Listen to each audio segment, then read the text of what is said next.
principal desafio para você construir uma estrutura de boa administração é promover o equilíbrio adequado entre energia e estabilidade.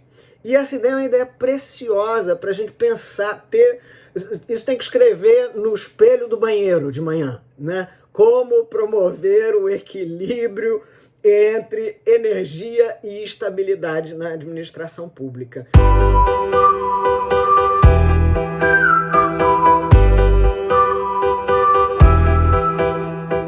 Porque esse é efetivamente o grande desafio.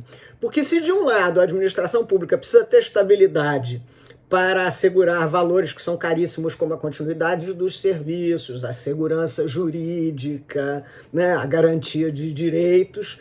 De outro lado, ela precisa ter energia, porque ela tem um impulso, ou ela é o canal impulsionador das respostas aos fenômenos novos que se põem para o Estado. Né? Eu digo sempre, cito isso em aula, em várias intervenções, a administração é a primeira porta onde os problemas batem. Né? Tudo que é novidade acontece e se põe pela primeira vez para a administração pública.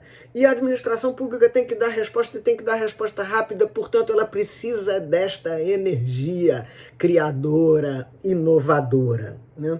Então essas são duas ideias que eu acho que são muito importantes. Né? Essa relação indissociável entre o Estado que se quer e a administração necessária para este Estado, né? E esse desafio da promoção do equilíbrio entre energia e estabilidade. Bom, aí qual é a resposta que esta proposta da PEC, veiculada na PEC 32, nos oferece? Ela vai trabalhar com pelo menos 4 grandes linhas de intervenção. Né? Primeira linha de intervenção, Fernanda já nos deu conta, é a intervenção na enunciação dos princípios da administração pública, que saem de 5 para 13, né? Podiam ter escolhido outro número, né, amigos? Acho que o simbolismo do 13 não ajuda, né? Em algumas coisas, mas enfim, tá lá, sai de 5 para 13, número desafortunado. Né? A primeira intervenção é essa, os princípios da administração pública.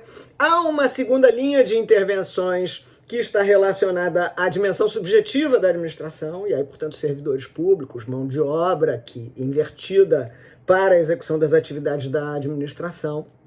Há uma terceira linha relacionada a formas de execução dos serviços públicos, e isso está lá no artigo 37A, proposto no artigo 37A, e uma quarta linha de atuação que envolve deliberações relacionadas à estrutura da administração pública. E aí, veja que são assuntos muito diversificados,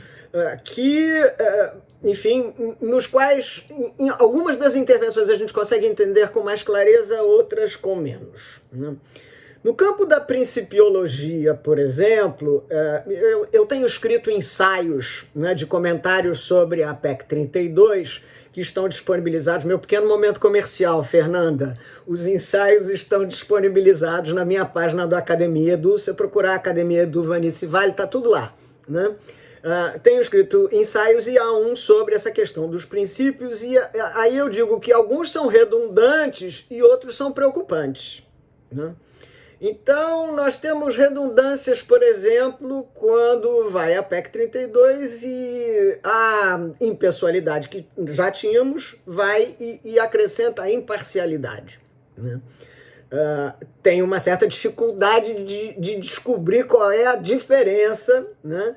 Pelo menos na perspectiva da administração pública, entre a impessoalidade e a imparcialidade. E se eu tivesse que escolher entre as duas palavras, eu ficaria com a impessoalidade, porque talvez imparcialidade não se aplique exatamente à administração, porque a administração tem que ser parcial, sim, parcial em relação aos valores que a Constituição diz que cabe ao Estado tutelar. Né? Mas esse é um caso, por exemplo, que é uma certa redundância, né? Publicidade e transparência, também uma certa redundância. Agora, há outros que são um mistério. Né? Aí nós vamos ter o princípio da inovação, que é um mistério, e já é uma demonstração clara dessa esquizofrenia, porque a emenda alude a um princípio da inovação, mas lida com um modelo de servidores públicos que é o modelo weberiano, burocrático weberiano. né? Então, como promover inovação com esse modelo de relação com os servidores públicos, né? Mas esse, por exemplo, é um dos princípios que é um mistério, né? E pode trazer algumas dificuldades, porque inovar não é barato, né? Então, a conciliação entre inovação e eficiência exigirá um pouco de exercício de criação, né? Ou, quando menos, uma visão de eficiência mais moderna do que aquela que associa o princípio à eficiência econômica. Mas no campo dos princípios, só para fechar esse comentário, há um em particular que me preocupa, que é o chamado princípio da subsidiariedade, né? Me preocupa porque penso que se a ideia era subsidiariedade no campo econômico, isso o artigo 173 já dizia. E aí, portanto, não precisávamos dizer. E aí, se a gente aplicar aquelas máximas sobre interpretação da Constituição que a gente aprende, né, ou interpretação em geral, o legislador não usa de palavras vãs, em especial o constituinte. Então essa é outra subsidiariedade, que não é a econômica. E se não for a econômica, preocupa-me que se tente entender que seja subsidiariedade no campo dos direitos fundamentais. Porque em vários momentos você poderá pretender sustentar que o Estado não é o principal agente garantidor de determinados direitos fundamentais. A Constituição mesmo já sinaliza isso em várias passagens, a gente bem o sabe, né? Quando fala, por exemplo, dos direitos relacionados à criança, adolescente, ao idoso, né? Em várias meio ambiente, cultura, em várias passagens a Constituição assinala a proteção desses direitos fundamentais ao Estado, à sociedade, ao Estado, à sociedade e à família. E aí a trazida de um princípio de subsidiariedade preocupa um pouco. A mim me gera um certo desconforto.